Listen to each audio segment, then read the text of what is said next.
The main character's story kicks off on a somber note. By the time he was just 10, Chang-jae already realized that his father wasn't a good man. Unfortunately, there wasn't much he could do about it. He was heartbroken, mourning the recent death of his mother. While Chang-jae was still grieving, his father wasted no time in finding a new wife, someone half his age. She was kind, with a warmth in her touch and a youthful beauty that contrasted sharply with the pain Chang-jae was enduring. From the moment she stepped into the home, Chang-jae's stepmother treated him as if he were her own child. Despite his constant tears, she remained by his side, fully understanding the weight of what he was going through. Chang-jae wasn't some macho man from a metro city. He was just a kid who had often felt overlooked and starved for affection. During those vulnerable moments, his stepmother always came to his rescue, pampering him with toys and sweets to lift his spirits.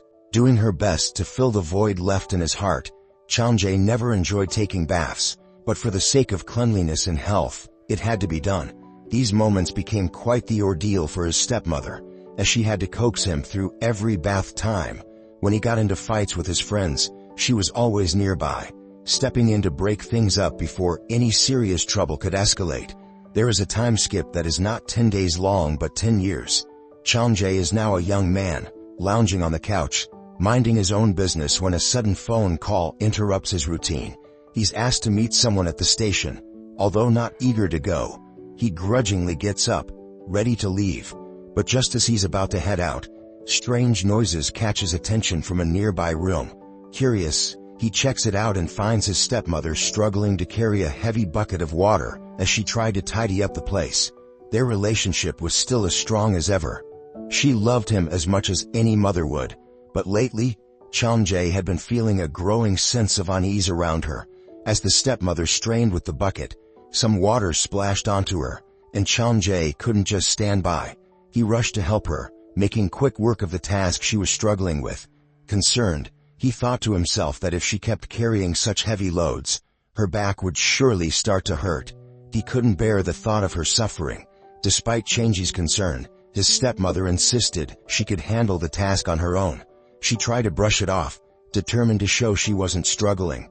But as she worked, something else caught Chang-jae's attention.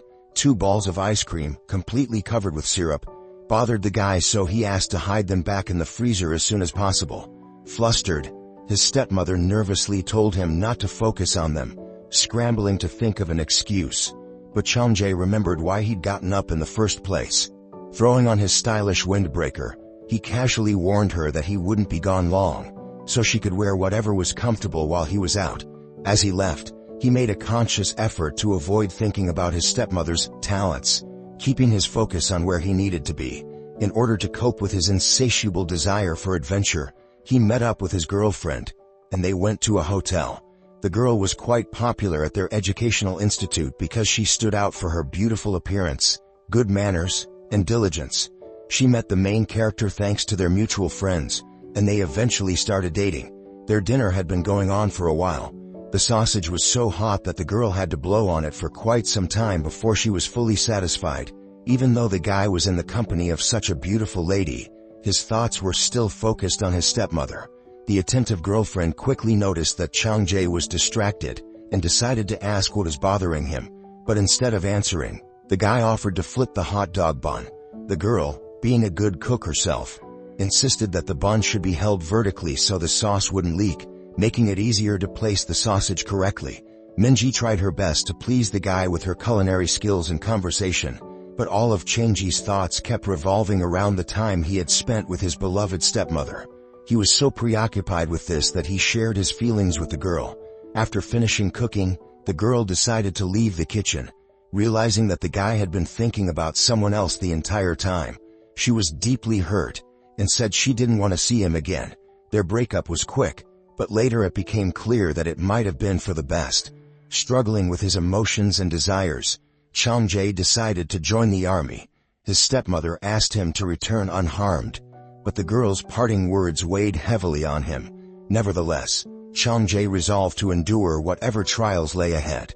Chang-jae rose to the rank of corporal, and a new recruit, Private Han Sung-pil, was assigned to him.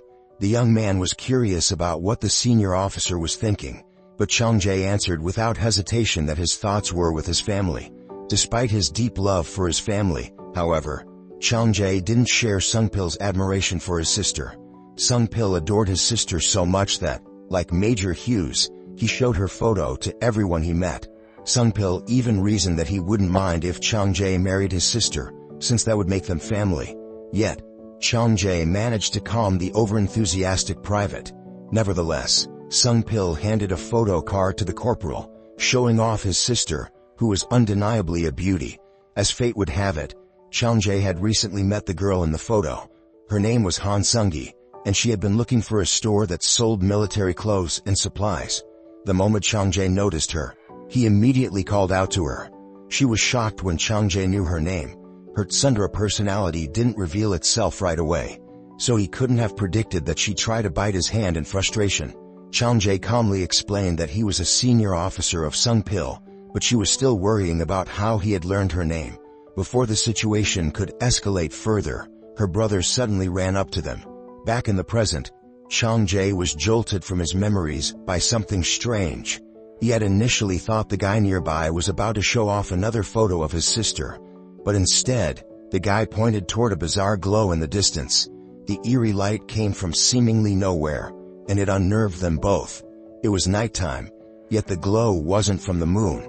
It radiated from something far more mysterious and unexplainable. With wide eyes, they started speculating. Could it be a UFO? However, the immediate priority was to notify their colleagues about the emergency. Changjae rushed into the small building next to their post and reached for the phone. Meanwhile, the private remained outside, eyes locked on the mysterious glow. Just as Changjae attempted to make the call, a sudden and powerful electric discharge, like a bolt of Zeus's wrath, struck him, knocking him unconscious. Changjae finally started to regain consciousness after his stepmother had made several attempts to wake him. As he came to, confusion hit him hard. They had no idea how they'd ended up in what appeared to be a cave. Stranger still, all of his equipment had vanished. Though he was still wearing his clothes, his rifle and armor jacket were nowhere to be found, as if they had simply evaporated. Mind raced with possibilities, and his first thought was that they had been kidnapped. Before he could continue thinking, his stepmother interrupted, visibly shaken. She explained that before waking up in this strange place, she had been lying comfortably on her bed, watching TV. Unlike Changjae, she was dressed casually and lightly. Changjae, trying to process the situation, couldn't help but notice her stepmother's loosely dress. His eyes couldn't resist looked at the grapes nearby, perhaps out of stress or simple distraction. Suddenly a notification came to Changji's phone that they had been awarded points for the work they had done. The girl was very embarrassed, so she hurried to strengthen the protection of her garrison. As Changji's stepmother looked around the cave, his attention shifted to something else, a strange treasure nearby. Before he could make sense of it, his phone chimed with a nasty sound, informing him that he had gained several points for his recent actions. Frustrated and embarrassed, Changjae impulsively hurled his phone away, using the strength he'd built up during his time in the army. The throw was perfect, but to his surprise, the device remained intact.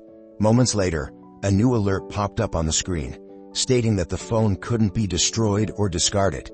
Even stranger, the phone was now back in his tactical clothing pocket, as if it had never been thrown. Confused, Changjae struggled to make sense of the situation. One thing was clear. The phone seemed to react to the various funny actions he performed. Despite all of this, his stepmother remained silent. Changjae was overjoyed, feeling as though a long-held dream had finally come true, but his stepmother confidently said that he shouldn't get too distracted by the hills and pumpkins around them, as he was a good, obedient son. Thanks for watching, and I'll see you in the next video.